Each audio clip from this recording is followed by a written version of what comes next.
Hi, hello, good morning, good afternoon, and good evening, everyone. Welcome to my channel, Linday Channel Vlog. Don't forget to subscribe, hit the bell for notification, and likes. Thank you so much for support my YouTube channel, guys. Thank you so much. God bless us all. Thank you. Ito na nga guys, ang gagawin ko po nga for today is mayroon pong nagbe-birthday handaan. Ayan po guys, nagbibili po sila ng manok. Ayan ang manok. 10 piraso. Ayan siya guys, malalaking manok. Medyo may katigasan lang pag niluluto siya. Pero sulit guys kasi ang lalaki tapos medyo mataba din sila. Malaman talaga.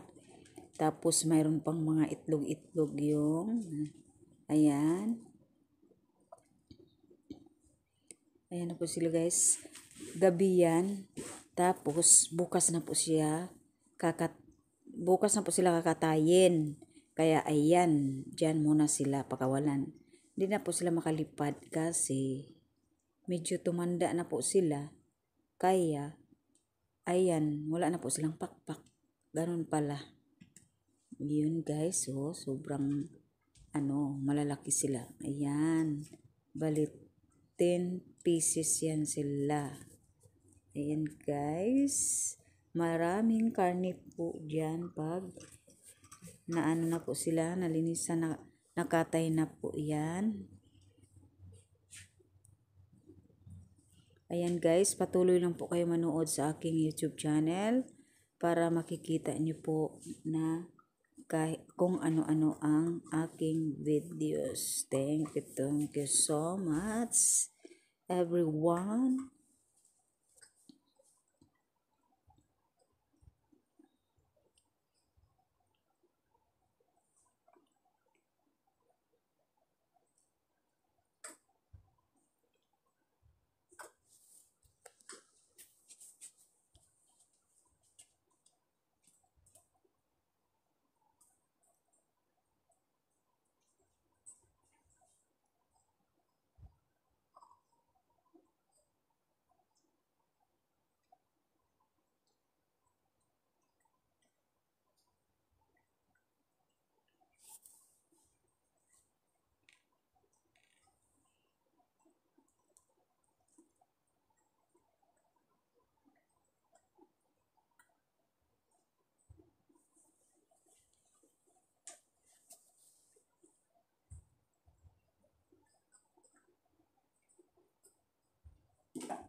Ayun na po guys, nalinisan na po yan. Ready to chop na po siya. Ayan na po yung buo na manok niya. Ayan. Kinatay na po sila.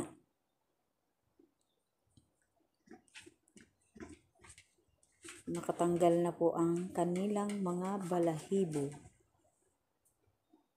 Maproseso ang pagkakatay ng manok. Ayan kasi kailangan linisin maigi para as in malinis. Ayan. Ayan po. Ayan na guys. Ayan ang iba nalinis na yan at saka natanggalan na po yung sa bandang paa na mga balat na matitigas.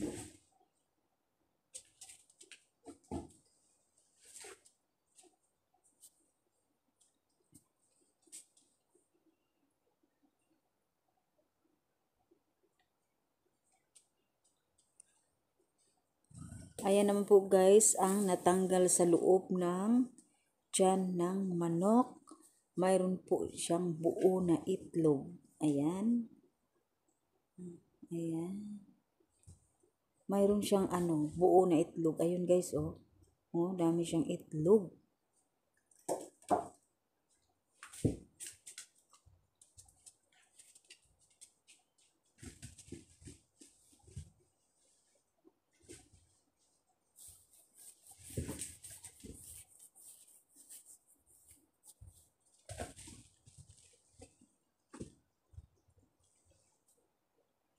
Ayan, nakachap-chap na po ang mga laman. Pangsahog na po yan siya sa lulutuin. Ayan naman po ang bandang mga buto-buto. Ayan. Ayan, ang daming karne niya. Ayan, ang iba hindi pa tapos. Ayan, nakaseparate na po. Ayan, hindi pa tapos mag-chop-chop ng manok. Buong manok. Ayan, mayroon naman po tayong karne na baka. Ayan, para pang kalderitang baka. Ayan, naka-slice na po yan guys. So, ready na lang po yan para mahugasan ang baka. Ayan naman po ang ating mga pangricados. Ayan naman ang ating bawang, luya, cabbage, ayan, bell pepper, onions, ayan, naka-slice na po. Mayroon po tayong patatas, carrots, ayan, mayroon din nahalong maalat na itlog. Ayan na guys, mayroon ng mga pinong-pino na bawang.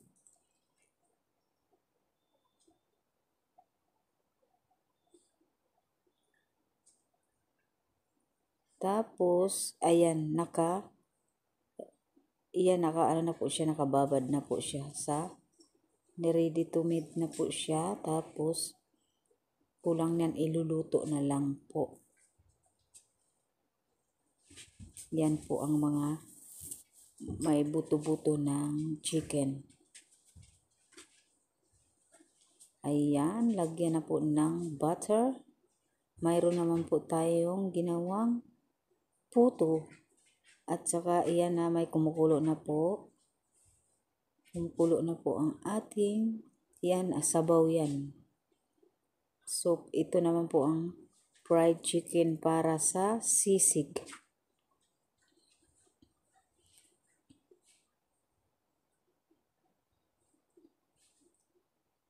Ayan, naka-slice na po para sa ibang putahe. Handa na po siyang hugasan. Ayan na po, naka-slice na po ang ating mga onions at bawang para igigisa na po ang ating lutong. Ayan ang ating kalderitang baka. Yan, timplahan na lang po. Yan, lagyan po ng toyo.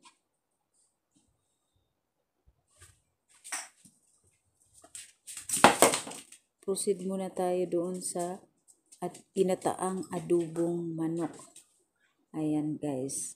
May adobo siya pero mayroong gata. Ayan, balik naman tayo ulit doon sa binabad na beef na may tuyo. Tapos nilagyan naman ng bell pepper at saka pinong-pinong onions. Ayan. Tinitimpla na siya bago siya lulutuin. Ayan guys, ang beef.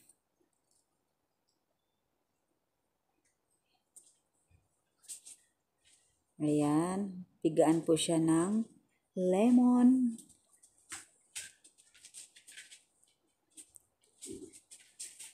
Para masarap ang lasa ng kalderitang baka.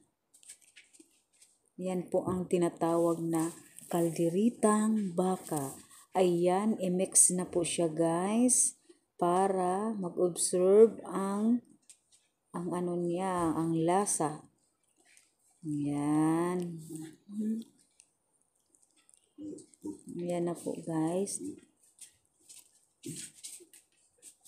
Ayan, lagyan po ng ketchup. Mayroon na pong ilalagay na ketchup. Ayan, namula-mula na. Tapos dagdagan po, add po tayo ng butter. Cheese butter. Ayan. Dagdagan pa po.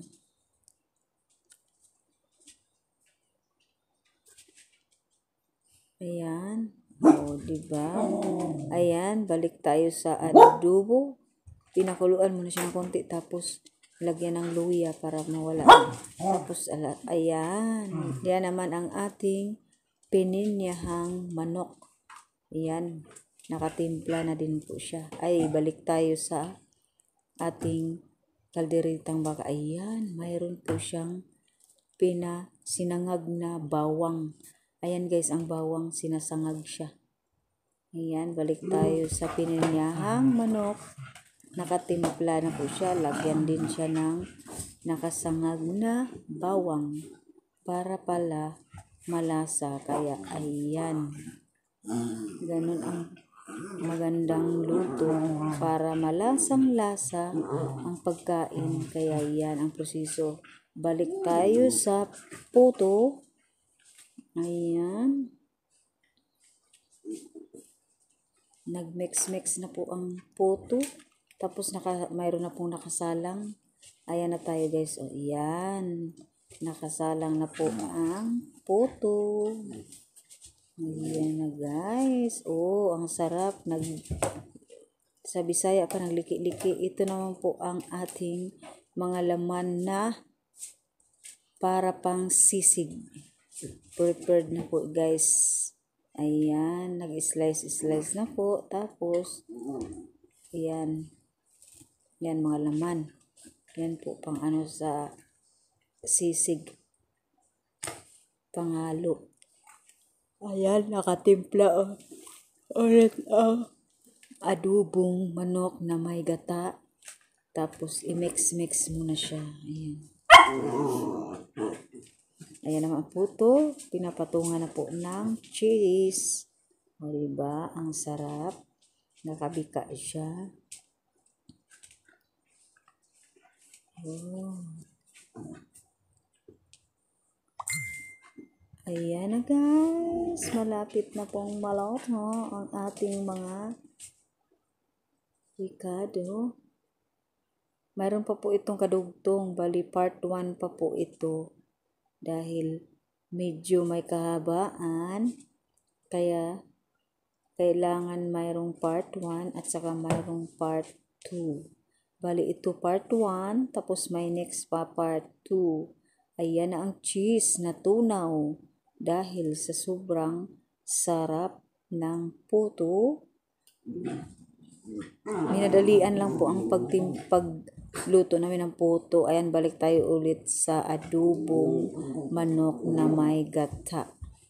Yan, medyo paano mo na siya medyo. Tapos balik tayo dito sa mayroong crabs. Ayan. Ibang luto naman to, may crabs. Ayan. Thank you so much guys for watching my videos. See you next video guys. Thank you so much. God bless us all. Thank you guys. Don't forget to subscribe, hit the bell for notification para updated po kayo sa mga upcoming kong videos. Thank you so much. God bless us all.